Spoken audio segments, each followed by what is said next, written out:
Greetings people, a bit more on astrology.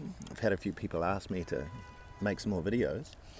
A good place to start is to not only find out your own birth chart, but look at your family's birth chart, because unbeknownst to you, you chose your family, and the family that you're in has been put together specifically to balance out the different energies. So when you look at your siblings and your parents, they generally fit together in a perfect kind of format. And for those that come from broken homes and things, generally you might find that that's accounted for as well. For example, Aquarians, they can seem quite cold because in their world they try and make logic out of emotions, but emotions aren't logical. Some people laugh at things, some people get angry at things. So Aquarians are protected somewhat from the tension and crap that's going on around them. And as a result of that, they learn a really wonderful gift of non-judgment. So that's just an example. So yeah, find out your siblings and your parents' charts, and just look into it. And then what you want to do is you want to take those star signs of your family, and you want to fit them into the different houses in your chart. For example, if you've got Capricorn and your brother's a Capricorn, let's say, and you've got Capricorn in the second house, so Capricorn therefore is there to assist you with making wealth. And same again, if you had maybe Capricorn in the third house, which is the house of communication, then when you have a friend or a sibling or a business partnership relationship where you're dealing with a Capricorn, they're there to help you understand and learn how to communicate better in the third house. And if you had Capricorn, like I said, in the second house, then your sibling is actually there to help you build wealth.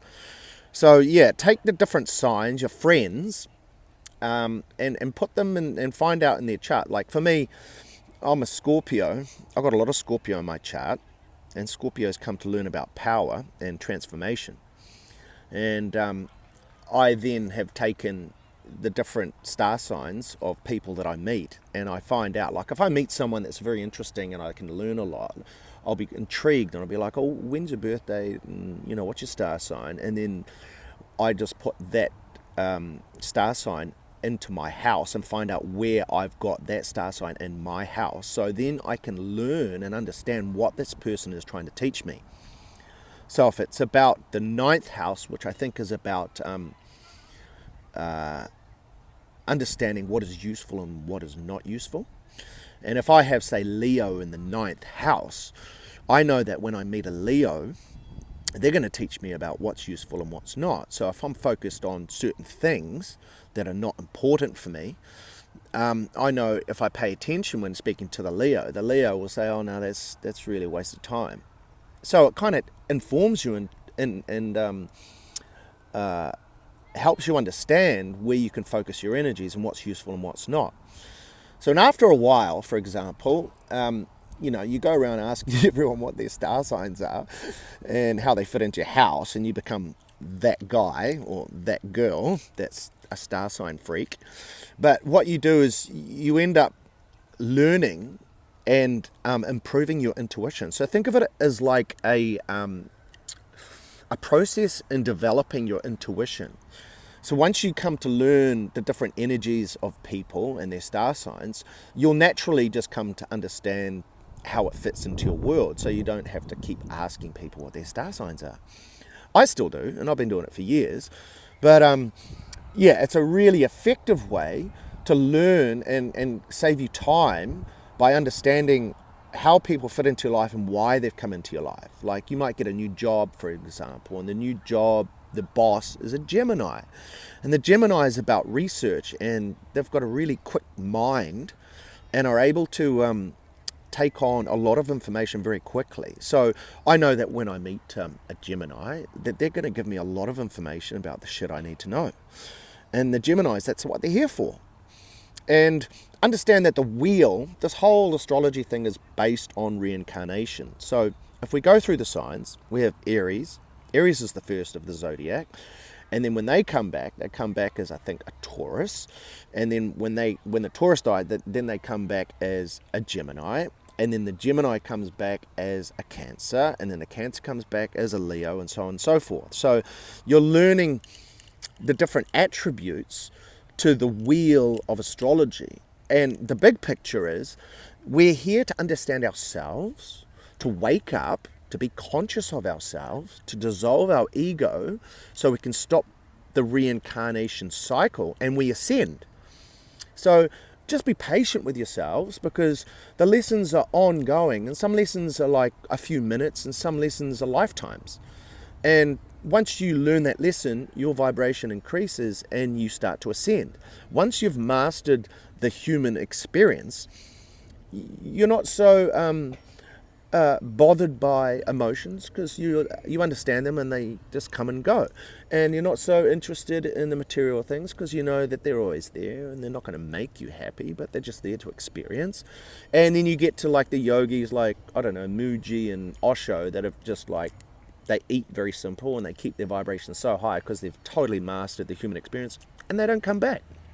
They can come back if, they have a soul contract with the creator and they have a certain mission that they come in here to complete, and everyone's got one. So it's really pointless in trying to compare yourself to someone else's life, because apples don't match oranges, and every person is unique in their own right, and your time will come. So although Tony over there's got a new car and he seems so happy and he's traveling the world, that's irrelevant, because you'll get your turn in time, and you're wasting your energy by focusing on them and what they've got, as opposed to what you need to learn. And you can outgrow them in one lifetime if you practice and learn the lessons.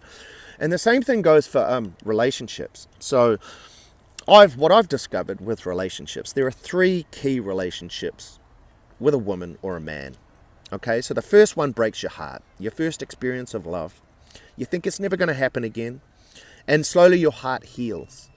And then you meet someone new, and you're like, oh my God, I never thought I'd meet someone new. And your heart gets bigger, it expands, and the love that you have for that person is different. And then all of a sudden they cheat or something happens and you break up again, and you're like, oh my God, and it breaks your heart. That's for the second time. And then in between the second and the third and last time, you'll probably meet that same person over and over and over in different forms. So it's the same creature, but they may be more wealthy, or they may be prettier, or they may have a better job or a different lifestyle. And all the universe is doing is testing you to see if you recognize that this person's still a fucking cheater, but they just look different, and they want to know if you've learned the lesson, whether you're going to try and hang on or you're going to let it go. And if you let it go and understand it's not for you, then the last relationship comes in, the third and final one. Now that one's a really, really tough one, because what happens is that person is a perfect reflection of you. And when they're a perfect reflection, that means you love everything about them to begin with, but then you have to learn to love the shadow, the darker parts of that person. And the difficult part here is that that person may treat you so bad, and you can't do anything else but love them. And you have to learn to release them in that one final test. Because once you learn to release them with love, you've mastered self-love. And once you've mastered self-love, then the true love comes in. Because you don't need anyone else. You deserve someone else, but you don't need anyone else. Because first you need to need yourself. Love yourself. So no matter what happens, if that person leaves or does whatever they do, you're going to be okay. And once you teach or show the universe that you're ready and you know and understand these lessons, then true love will come in and you won't have to question it. It'll be around forever. And it's a similar concept with all relationships and jobs and things, if you're on your divine path and you found your purpose. So they're all just lessons in helping you grow and ascend to a place where you love yourself completely. And once you love yourself completely, man, everything comes, no matter how good or how bad, and you love it all, and you're just like, holy shit, peace is here. I don't have a problem. That's unpleasant, but I'm okay with it. This is pleasant and I love it. And you're walking the middle ground of just balance. So when people come in to disturb your peace, you're like, okay, so this is a bit of a cloud, it's going to pass, and you just let it roll on through. So the hard part is mastering the emotions so they don't throw you off and have you traveling down another path blindly. You want to stay true to you. That's it for now.